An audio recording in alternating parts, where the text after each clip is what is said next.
میرا بھائی کمشنر تھا اور لاکھوں روپے کما رہا تھا۔ اس نے اماں کو ساتھ لگا کر ساری جائیداد پر قبضہ کر لیا اور مجھے بیوی بچوں کے ساتھ سخت سردی میں باہر نکال دیا۔ ساری رات سردی میں ذلیل ہونے کے بعد صبح سسرال چلا گیا تو انہوں نے مجھے 2 مرلہ جگہ دے دی اور بولے یہاں مکان بنا لو۔ تو میں نے اماں اور بھائی سے کہا مجھے تھوڑے پیسے دے دو میں تاکہ کمرہ بنا کر گزارا کر لوں، لیکن الٹی گالیاں ہی پڑیں کہ ساری زندگی تم نے ہمیں کیا دیا ہے۔ میں بچوں کو ساتھ لیا اور ٹینٹ لگانے کے لیے زمین کھودنے لگا تو میرے ہوش اڑ گئے نیچے سے۔ اپنا سامان باندھو اور یہاں سے چلے جاؤ، میرے سامنے زبان چلاتے ہو، اب تمہیں اس کا انجام پتہ چلے گا۔ میرا کمشنر بھائی میری طرف دیکھتے ہوئے کہہ رہا تھا۔ میں نے حیرت سے اس کی طرف دیکھا تھا۔ میرے ذہن میں ایک ہی سوال گردش کر رہا تھا کہ میں سامان باندھ کر کہاں جاؤں گا؟ یہ گھر صرف اس کا نہیں تھا بلکہ اس پر میرا بھی اتنا ہی حق تھا جتنا کہ اس کا تھا۔ میں نے لرزتی ہوئی آواز میں کہا، کہاں جاؤں؟ اس گھر پر میرا بھی اتنا ہی حق ہے جتنا کہ آپ کا۔ آپ مجھے گھر سے تو کم از کم مت نکالیں، باقی جائیداد پر تو ناجائز طریقے سے قبضہ جما ہی چکے ہیں، اب کیا مجھ سے گھر بھی چھین لیں گے؟ میں نے بھائی کی طرف دیکھ کر منت کرتے ہوئے لہجے میں کہا تھا۔ اس لمحے میں خود کو بے حد بے بس محسوس کر رہا تھا۔ ایسا لگ رہا تھا جیسے میری آواز میں اب کوئی اثر ہی باقی نہ رہا ہو۔ میرے بھائی نے نخوت سے میری طرف دیکھا اور کہنے لگا، میں تمہیں گھر سے کیوں نہ نکالوں؟ یہ پورا گھر میرے نام ہو چکا ہے، تم چاہو تو کاغذات دیکھ سکتے ہو۔ اب یہ میری مرضی ہے کہ میں جسے چاہوں گھر میں رکھوں اور جسے چاہوں گھر سے نکال دوں۔ تمہاری بیوی بچوں کا شور مجھ سے برداشت نہیں ہوتا، میرے سر میں درد ہونے لگتا ہے، اسی لیے میں تم لوگوں کو گھر چھوڑنے کا کہہ رہا ہوں۔ بھائی کے سنگین الفاظ نے مجھے اندر سے توڑ کر رکھ دیا تھا۔ مجھے یقین نہیں آ رہا تھا کہ یہ میرا وہی بھائی ہے جس کے لیے میں راتوں کو جاگا کرتا تھا۔ لوگوں کے بڑے بھائی چھوٹے بھائیوں کو پڑھاتے ہیں، لیکن یہاں پر الٹ تھا۔ میں چھوٹا تھا اور میں نے بڑے بھائی کو پڑھایا تھا۔ ابا کی وفات ہمارے بچپن میں ہی ہو گئی تھی۔ وسائل کی کمی کی وجہ سے جب اماں نے ہم دونوں کو پڑھائی چھوڑنے کے لیے کہا تھا تو میرا بڑا بھائی رونے لگا تھا۔ وہ بہت زیادہ ذہین تھا اور پڑھ لکھ کر کچھ بننا چاہتا تھا۔ اماں سے کہنے لگا کہ میں پڑھائی ہرگز نہیں چھوڑوں گا، جیسے بھی کرو لیکن مجھے پڑھاؤ، میں گھر کے انتظامات نہیں سنبھال سکتا۔ مجھے بھی پڑھائی کرنا بہت اچھا لگتا تھا، میرا پڑھائی میں بہت دل لگتا تھا، لیکن میں اپنے بھائی کی آنکھوں میں آنسو نہیں دیکھ سکا تھا۔ مجھے اپنے بڑے بھائی سے بہت محبت تھی۔ میں فوراً ہی اماں کے پاس آ گیا اور کہنے لگا، اماں، آپ اور میں مل کر سارے انتظامات سنبھال لیں گے نا، آپ بھائی کو پڑھنے دیجیے، وہ جتنا بھی پڑھنا چاہتے ہیں انہیں مت روکیے۔ اس طرح میں نے اپنی پڑھائی چھوڑ دی تھی۔ بھائی پڑھنے لگ گیا تھا، میں زمین اور جائیداد کے انتظامات سنبھالنے لگا اور بھائی تعلیم کے میدان میں آگے بڑھنے لگا۔ اس وقت میں یہ نہیں جانتا تھا کہ جس بھائی کے لیے میں اپنی تعلیم، اپنے شوق کی قربانی دے رہا ہوں، کل وہی مجھ پر سب سے کڑا وار کرے گا، وہی میرا سب سے بڑا دشمن بن جائے گا۔ اس نے تو میرے سر سے آسمان اور پیروں کے نیچے سے زمین چھین لی تھی، مجھے بالکل ہی بے آسرا اور بے سائبان کر دیا تھا۔ میری آخری امید اماں تھیں۔ میں جانتا تھا کہ اماں کچھ نہ کچھ کر کے بھائی کو سمجھا لیں گی۔ میں فوراً اماں کے کمرے میں گیا۔ دل زور زور سے دھڑک رہا تھا اور قدم لڑکھڑا رہے تھے۔ میں نے کہا، اماں دیکھیں نا، بھائی میرے ساتھ کیا کر رہے ہیں؟ انہوں نے ساری جائیداد پر قبضہ کر لیا ہے، نہ جانے کیسے سب کچھ اپنے نام کروا لیا ہے اور اب مجھے گھر چھوڑنے کے لیے کہہ رہے ہیں۔ میں نے کانپتی ہوئی آواز میں کہا، میں گھر چھوڑ کر کہاں جاؤں؟ آپ باہر سردی دیکھیں، میرے چھوٹے چھوٹے بچے ہیں، اگر میں بیمار پڑ گیا یا میرے بچے بیمار پڑ گئے تو ہمارے پاس تو دوا تک خریدنے کے پیسے نہیں ہیں۔ میری آنکھوں سے آنسو بہنے لگے تھے۔ میری ماں، میری سب سے بڑی ہمدرد، میرے سامنے تھی۔ اس سے حال دل کہتے ہوئے مجھے ذرا بھی شرم نہیں آئی تھی اور میں نے اپنا دل کھول کر اماں کے سامنے رکھ دیا تھا۔ میرا دل خوف اور بے یقینی سے بھرا ہوا تھا۔ میں نے کہا ہمیشہ جو بھی کماتا رہا اس گھر میں دیتا رہا، میں نے اپنے پاس 1 روپیہ بھی نہیں رکھا تھا۔ اب میں کیا کروں اماں؟ ساری زندگی میں نے باغوں اور جائیداد کا انتظام سنبھالا تھا، مگر میں چاہتا تو اس وقت سب کچھ اپنے نام کروا سکتا تھا، لیکن میں نے ہمیشہ ہر کام ایمانداری سے کیا، کبھی دھوکہ کرنے کے بارے میں سوچا بھی نہیں۔ شاید اسی کا صلہ مجھے یہ سب مل رہا ہے۔ اماں نے میری طرف تنفر سے دیکھا، ان کے چہرے پر کوئی نرمی نہیں تھی۔ انہوں نے کہا، یہ سب تمہیں پہلے سوچنا چاہیے تھا۔ ساری زندگی کوئی ڈھنگ کا کام نہیں کیا، اگر کر لیتے تو آج یہ دن دیکھنا نصیب نہ ہوتا۔ تمہارا اپنا ذاتی کوئی گھر ہوتا تو آج یہ سب نہ ہوتا۔ تمہارا بھائی بالکل ٹھیک کہہ رہا ہے، ہم کب تک تمہارا بوجھ ڈھوتے رہیں؟ صحت مند ہو، کوئی بیماری نہیں ہے، کوئی معذوری نہیں ہے، خود کماؤ اور اپنے بچوں کو کھلاؤ اور اپنے لیے گھر کا انتظام بھی کرو۔ بہتر یہی ہے کہ اپنا بوریا بستر باندھو اور گھر سے چلے جاؤ، ہم تمہیں پرسوں تک کی مہلت دے رہے ہیں۔ اماں کی بات سن کر میں سکتہ زدہ رہ گیا۔ میرے لیے یہ سب ناقابل یقین تھا۔ جس دروازے سے مجھے سہارا ملنے کی امید تھی، وہی دروازہ مجھ پر بند ہو چکا تھا۔ میرے اندر شدید غصہ بھڑک اٹھا۔ میں نے کہا اس جائیداد پر میرا بھی اتنا ہی حق ہے جتنا کہ بھائی کا ہے۔ میں اس جائیداد سے اپنا حصہ لے کر رہوں گا اور میں دیکھتا ہوں کون مجھے گھر سے نکالتا ہے۔ یہ میرا برابر کا حق ہے کہ میں اس گھر میں رہوں اور آدھے حصے میں جو دل چاہے کروں۔ میری آواز بلند ہوتی دیکھ کر اماں کو شدید غصہ آ گیا۔ انہوں نے فوراً آواز دے کر بلایا بھائی کو۔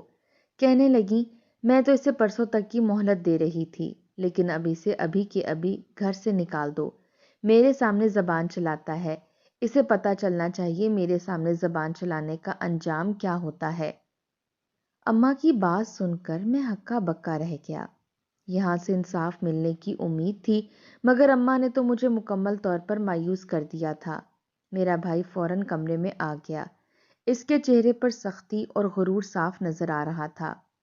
وہ کہنے لگا، ابھی کے ابھی اس گھر سے نکل جاؤ، ورنہ تم پر ایسا کیس کروں گا کہ ساری زندگی جیل میں چکی پیستے رہو گے۔ اپنی بیوی اور اپنے چھوٹے چھوٹے بچوں کے بارے میں سوچو۔ بھائی کی بات سن کر میں ساکت رہ گیا۔ خونی رشتے مجھے اپنی اصل حقیقت دکھا رہے تھے۔ میں نے کبھی خواب میں بھی نہیں سوچا تھا کہ یہ لوگ میرے ساتھ ایسا کریں گے۔ میں ہمیشہ سے ان کے ساتھ مخلص رہا تھا۔ میں نے کبھی اپنے فائدے کا نہیں سوچا تھا۔ میرا بھائی کمشنر تھا اور لاکھوں روپے کما رہا تھا۔ اسی نے اماں کو اپنے ساتھ ملا کر ساری جائیداد پر قبضہ کر لیا تھا۔ مجھے یہ بات اب صاف نظر آ رہی تھی، مگر اس کے باوجود میں نے کبھی کسی سے باز پرست نہیں کی تھی۔ مجھے ان پر حد سے زیادہ یقین تھا۔ مجھے لگتا تھا کہ یہ سب کسی مجبوری کے تحت کیا گیا ہوگا۔ میرے بھائی اور میری اماں میرے ساتھ برا کرنے کے بارے میں سوچ بھی نہیں سکتے، اور یہی میری سب سے بڑی بھول تھی۔ پیسے کی چمک نے خونی رشتوں کی چمک کو ماند کر دیا تھا۔ بھائی اپنے مفاد میں اندھا ہو چکا تھا اور اماں اپنے کماؤ بیٹے کی طرف ہو گئی تھیں۔ غریب بیٹے کے حصے میں صرف بے بسی اور ذلت آ گئی تھی۔ ہمارے بیچ اب کوئی بھی بھرم باقی نہیں رہ گیا تھا۔ میں نے چیخ چیخ کر بھائی کو اپنے احسانات یاد کروائے، جس کے نتیجے میں بھائی نے مجھے دھکے دے کر گھر سے باہر نکال دیا۔ میری بیوی اور چھوٹے چھوٹے معصوم بچے میرے ساتھ تھے۔ سخت سردی تھی، ٹھنڈی ہوا کی لہریں جسم کو چیرتی ہوئی گزر رہی تھیں۔ میں نے اور میری بیوی نے ہمارے دونوں بچوں کو اپنی اپنی آغوش میں چھپایا ہوا تھا اور چلتے جا رہے تھے۔ سمجھ نہیں آ رہی تھی کہ کس ٹھکانے کی طرف جائیں اور کہاں رات گزاریں۔ ایک دکان کی شیڈ کے نیچے بیٹھ کر ہم نے پوری رات گزاری تھی۔ بچوں کو تو اپنے وجود سے گرمی دیتے رہے تھے، مگر ہمارا اپنا بہت برا حال ہو گیا تھا۔ جیسے تیسے کر کے رات گزر ہی گئی تھی۔ صبح کی ہلکی سی روشنی نے آنکھ کھولی تو جسم اکڑا ہوا تھا۔ سردی نے جیسے ہڈیوں میں گھر بنا لیا تھا۔ میرے بازو سن ہو چکے تھے، مگر میں بچوں کو سینے سے لگائے بیٹھا رہا تھا۔ رات بھر ایک پل کو بھی نیند نہیں آئی تھی۔ بیوی کی آنکھیں بھی سوجی ہوئی تھیں۔ وہ بار بار بچوں کے ماتھے پر ہاتھ رکھ کر دیکھ رہی تھی کہ کہیں انہیں بخار تو نہیں ہو گیا۔ جب سورج پوری طرح نکلا تو میں نے فیصلہ کیا کہ اب یہاں رکنا ممکن نہیں۔ میں نے بیوی کی طرف دیکھا، اس کی آنکھوں میں بھی سوال تھا۔ ہم دونوں نے ایک دوسرے کی طرف دیکھا اور بغیر کچھ کہے فیصلہ کر لیا کہ اب سسرال جانا ہی واحد راستہ ہے۔ ہم نے بچوں کو سنبھالا اور رکشے میں بیٹھ گئے۔ راستے بھر دل عجیب بوجھ سے دبا رہا، ذہن میں ہزاروں خیالات گردش کر رہے تھے۔ میں سوچ رہا تھا کہ اگر وہاں سے بھی مایوسی ملی تو پھر کہاں جائیں گے۔ بیوی خاموش تھی مگر اس کی خاموشی بہت کچھ کہہ رہی تھی۔ جب ہم سسرال پہنچے تو انہوں نے ہمیں دیکھ کر حیرت کا اظہار کیا۔ انہوں نے ہمارا حال پوچھا، ہمیں بیٹھنے کو کہا، پانی پلایا اور پھر بچوں کے لیے کھانے کا انتظام کیا گیا۔ میری آنکھوں میں آنسو آ گئے۔ جن لوگوں سے مجھے زیادہ امید نہیں تھی وہی لوگ اس وقت میرے زخموں پر مرہم رکھ رہے تھے۔ سسرال والوں نے ہم سے پورا واقعہ سنا، وہ بھی افسوس کا اظہار کرتے رہے۔ میری ساس خود بھی اپنے بیٹے اور بہوؤں کے سامنے بے بس تھیں، مگر پھر بھی انہوں نے ہمارے لیے دل میں ہمدردی رکھی۔ انہوں نے کہا کہ ہم سے جتنا ہو سکے گا ہم کریں گے۔ میرے سالے واقعی بہت اچھے نکلے۔ انہوں نے بہن کی مجبوری دیکھی، انہوں نے آپس میں مشورہ کیا اور پھر مجھے 2 مرلے زمین دے دی۔ کہنے لگے کہ یہاں اپنی محنت سے کما کر گھر تعمیر کرو اور یہیں رہو، ہم اس سے زیادہ کچھ نہیں کر سکتے۔ میرا دل بھر آیا۔ میں نے اسی وقت شکر ادا کیا، میں ان کا ساری زندگی کے لیے احسان مند ہو گیا۔ اتنی سی جگہ بھی اس وقت میرے لیے محل سے کم نہیں تھی۔ کم از کم اب ہمارے سر پر کھلا آسمان تو نہیں تھا، مگر خوشی زیادہ دیر قائم نہ رہ سکی۔ زمین تو مل گئی تھی مگر گھر بنانے کے لیے پیسے نہیں تھے۔ میرے پاس نہ اینٹوں کے پیسے تھے نہ سیمنٹ کے۔ دل نے بہت ہمت کی، آخر کار ایک بار پھر بھائی اور اماں کے سامنے جانا پڑا۔ میں نے ان کے سامنے ہاتھ جوڑ کر کہا کہ آپ نے مجھ سے سب کچھ چھین لیا ہے، ساری جائیداد اپنے نام کروا لی ہے، بس اتنے پیسے دے دیں کہ میں ایک 4 دیواری اور کمرہ بنا سکوں۔ میرے سسرال والوں نے مجھے 2 مرلے جگہ دی ہے۔ میری بات سن کر میرا بھائی ہنسنے لگا۔ اس نے میرا مذاق اڑایا، کہنے لگا کہ ہم تمہیں 1 روپیہ بھی نہیں دیں گے، 2 مرلے زمین لے کر خود کو نہ جانے کیا سمجھنے لگے ہو۔ انہوں نے مجھے ذلیل کیا اور دھکے دے کر گھر سے نکال دیا۔ میں خاموشی سے واپس آ گیا۔ دل مکمل طور پر ٹوٹ چکا تھا، اب کسی سے کوئی امید باقی نہیں رہی تھی۔ میں نے فیصلہ کر لیا تھا کہ اب کسی کے سامنے ہاتھ نہیں پھیلاؤں گا۔ میں نے بیوی بچوں کو ساتھ لیا اور اس 2 مرلے زمین پر آ گیا۔ میں نے بیوی سے کہا کہ ہم کسی پر بوجھ نہیں بنیں گے۔ سسرال والوں نے ہمارے لیے جتنا کر دیا ہے وہ بہت تھا، اب باقی زندگی ہمیں خود ہی گزارنی تھی۔ میں نے سوچا کہ وقتی طور پر خیمہ لگا لیتے ہیں، آخر دنیا میں سب لوگ تو محلوں میں نہیں رہتے، بہت سے لوگ جھونپڑیوں میں بھی زندگی گزار لیتے ہیں، ہم بھی گزارا کر لیں گے۔ میں نے خیمہ لگانے کے لیے زمین پر نشان لگایا، پھر کدال اٹھائی اور کھدائی شروع کر دی۔ بیوی بچوں کو ایک طرف بٹھا دیا، وہ خاموشی سے مجھے دیکھ رہے تھے۔ جیسے ہی کدال زمین میں گڑی تو اچانک ایک عجیب سی آواز آئی، میں رک گیا۔ دوبارہ زور لگایا تو زمین نرم نہیں رہی تھی۔ مجھے حیرت ہوئی، میں نے دوبارہ کھدائی کی تو کدال کسی سخت چیز سے ٹکرا گئی۔ میرے دل کی دھڑکن تیز ہو گئی، میں نے ہاتھوں سے مٹی ہٹانی شروع کی۔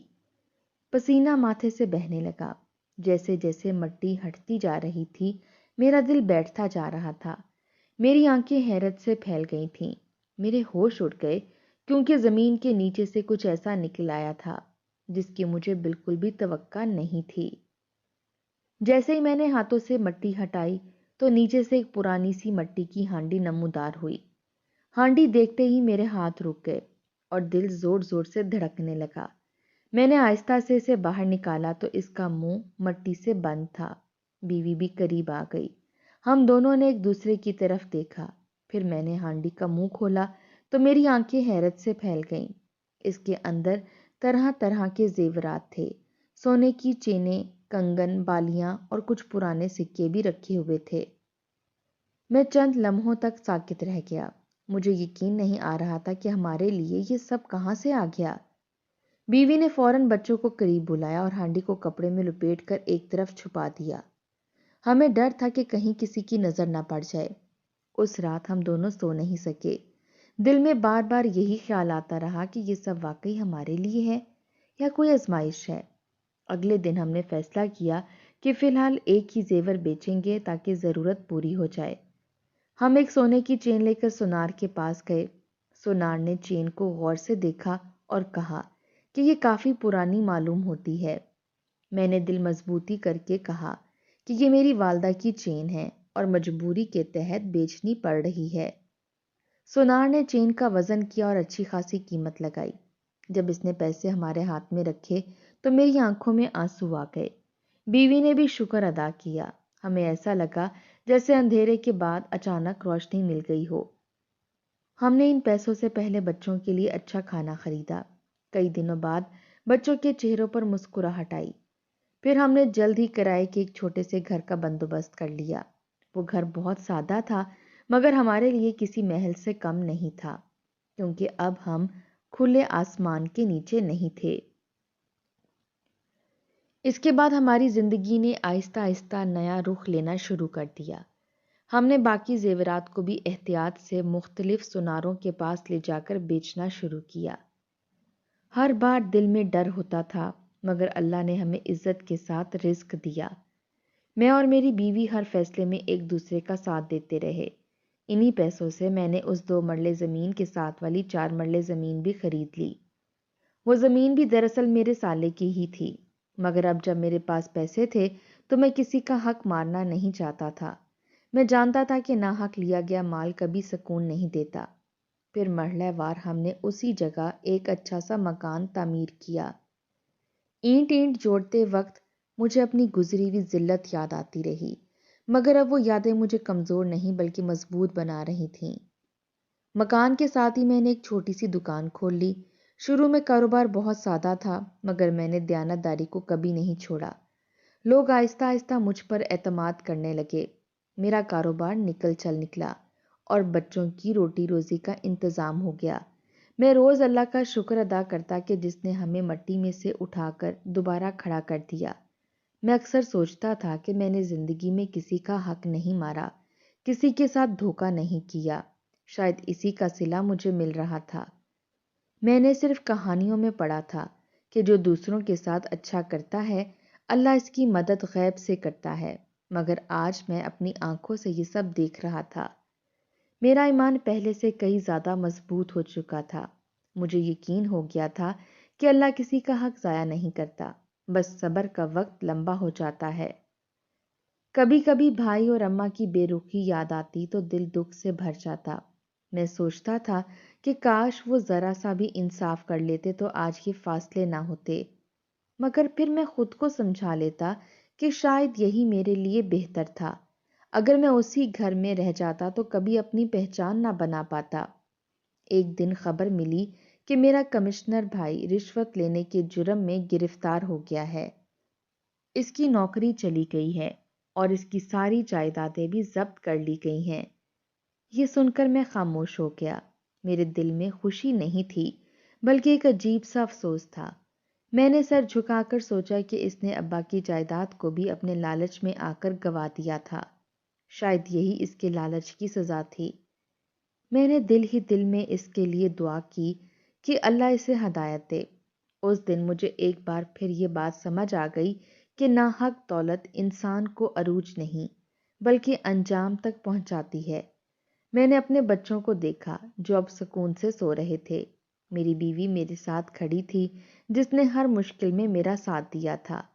میں نے اللہ کا شکر ادا کیا اور دل میں عہد کیا کہ چاہے حالات کیسے بھی ہوں میں کبھی حرام کا راستہ اختیار نہیں کروں گا، کیونکہ میں جان چکا تھا کہ سچا سہارا صرف اللہ کا ہی ہوتا ہے اور وہی وقت آنے پر مٹی میں دبی ہانڈی بھی نکال کر انسان کی زندگی بدل سکتا ہے۔ بے شک میرا رب 70 ماؤں سے زیادہ پیار کرتا ہے۔